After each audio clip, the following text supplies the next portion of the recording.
Umman içindeki altın balığı aydan yali özüç arzuvum. Seni görmek, söymek, öýlenmek ıkbal hasıl eder varsın deyip öz-özüme inan yardım berk. Senim gonun maňa bolup kebelek, ınjytmarym seni elimin aýasyna, yürek galy gyzam aýasyna. Mehriňe näziňe özüňe siňdirmeni, lälçigim söýdüm häsiýetini. Göz etmem giň eldip sana tarap barýan men höwesli. Gerekli insanyna gowşun aşyk men, ömrüň ahirine çile sen bilen ýaşap bile el ele gideli ezizim ýakty geleceğe.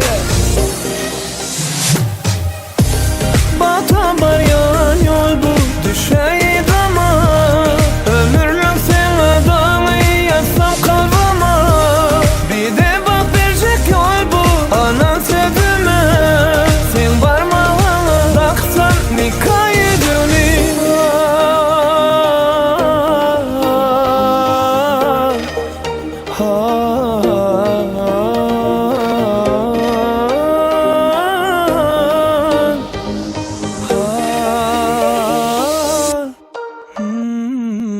El halin owadan gölük min, dur asmanna gülüw sen zemin. Näzi gözelligiňe tapmaryn delil, görmege yaraşar ak ýüzli gelin. Barhuryan ismdan özüm ýitirsem, bile bir gursak diýip ömrü ötürsek, durmuşdyňa bagty bize ýetirse, hasam sana bolan duýgym eksilmez ýar. Bakşyň gözlemde ornaýar, sana seredip men hiç doýmaýar. Bu ýürekdiňe seni göwnäýär, senden özgä sevgim dösmeýär. Hanymym kalbymyň töri senki, begençiniň ýok çägi. Çünki maýygyz bugün onunky, iň süýji bagat bolsun sizinki.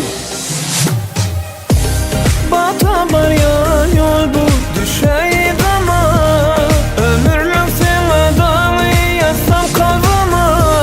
Bir de bak verecek yol bu anan sevdime, sen parmağına taksan nikah edilmi. Mende yer seni asmana kıyaya, söýgüm